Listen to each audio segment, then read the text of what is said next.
So then, guys, today is the 28th of March. Tomorrow is the release of Ride Interplay, the band's 7th studio album. And so far, I've been a little bit disappointed with the singles, as you would know if you've seen my other videos recently. And that's probably mostly to do with the production. It's just not my bag, really. It's very 1980s, Trevor Horn, Dave Bascom, that kind of style, with the synths being pushed forward. And yeah, of course, there's nothing exactly wrong with that, and some tastes will really like that. But for Ride, I don't think it really suits them.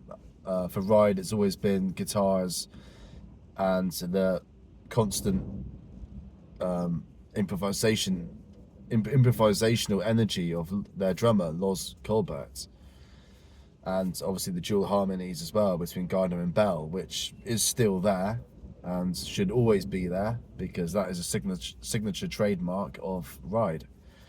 And I think this album will be, the bottom line really is that this album, I predict to be, the singles won't be of interest to me, but it's the non singles, the other album tracks, which, if you exclude the singles, there's been 3 singles, so it's 9. There's going to be 9 other tracks where they can impress me, and I think within those 9 tracks, I'm sure I'm going to find some gold in that. Really hearing some good things about Portland Rocks. Isuria or something, track 11.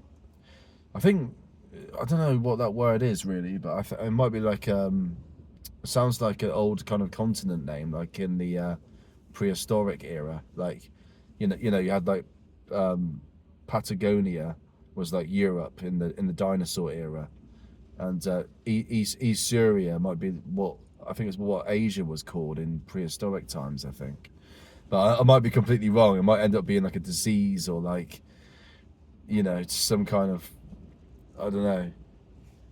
I might be completely wrong with that. But yeah, I've heard good things about those tracks. Apparently more like the old school kind of Ride. And yeah, I just think that they're at this stage in their career now where they can do anything. And I still want to hear those shoegazy tropes, though, to be honest. I really do want another Dreams Burn Down or Leave Them All Behind. Especially Dreams Burn Down. I think they've never done anything as violent, sonically violent and beautiful at the same time as when that D chord comes in on Dreams Burn Down. When it goes A, G, and then they do the big rock out, the big noise blast on the D, and just sliding up the neck, and the wah pedal, and the reverb delay obviously happening. And yeah, they haven't done anything as like abrasive as that since the Nowhere days. So, even Weather Diaries and This Is Not a Safe Place, they just featured some kind of like shimmer guitar, as opposed to, there's not much distortion really in the new Ride sound. So that's the thing. I would like something a bit more distorted. You think of tracks like Decay and Dreams Burn Down. You think of like Paralyzed. That's that real emotional like wah solo going on, and it's just really crazy, like crazy rates and depth of on the wah pedal, and it sort of pans and stuff. And I kind of want more stuff like that, some more kind of abrupt moments, that kind of, it's not quite so like smooth and that. I would like a bit more abruptness to their sound again. And obviously we all want Loz to just go for it on the drums, but I don't think Loz is doing that these days. I think he's much more of a, I think he keeps production in his mind. I think these days he tries to adhere to the production, where it's all about playing just kind of straightforward and quite rigid, which I think, you know, in the 2010s it's been a thing really where, you know, like raw recordings aren't really in the mainstream, are they? That's the thing. You don't really get a lot of fluidity in guitars and drums. And I do think the whole kind of digital DAW, digital audio workstation approach does kind of.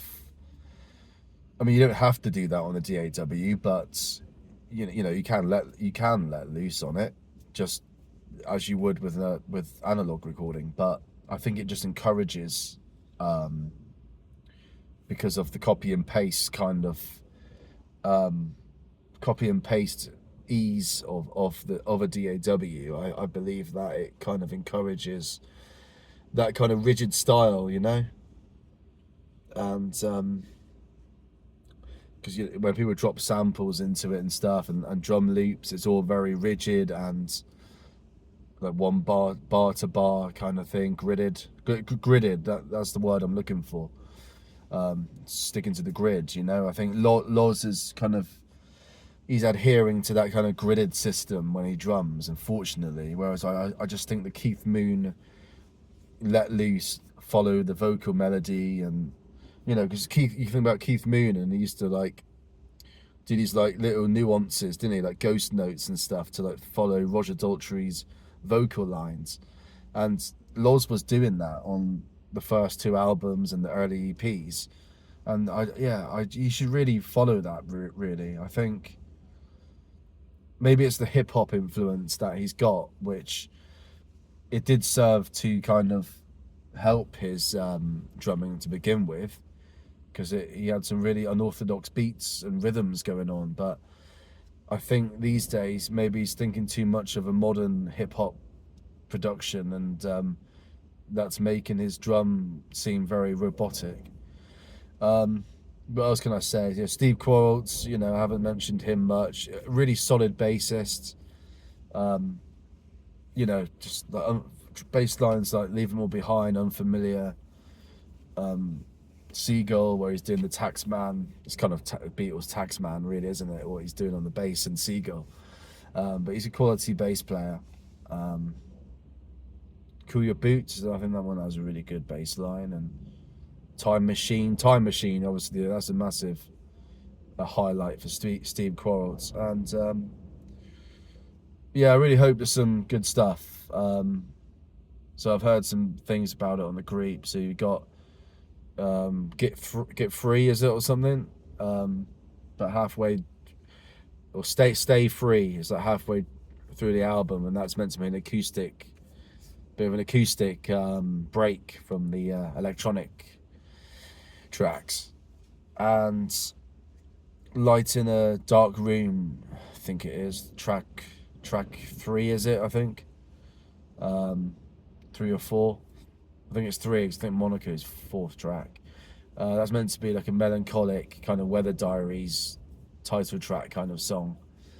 But yeah, I really hope they can deliver something that just, it isn't just the synth-based stuff. I do hope that there's more of the whole raw rock bands of the early stuff coming through.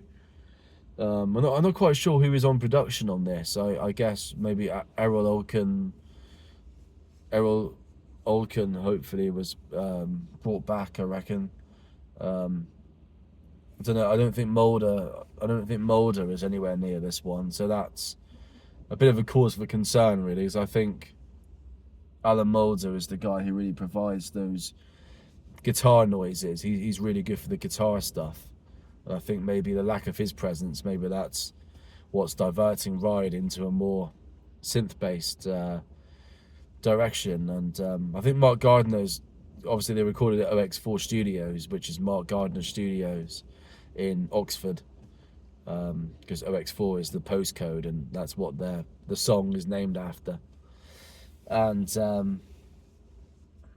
OX4 was set up later after Mark left Ride and all that stuff. And yeah, I think he's a big synth collector now, so I think that really got him into that direction.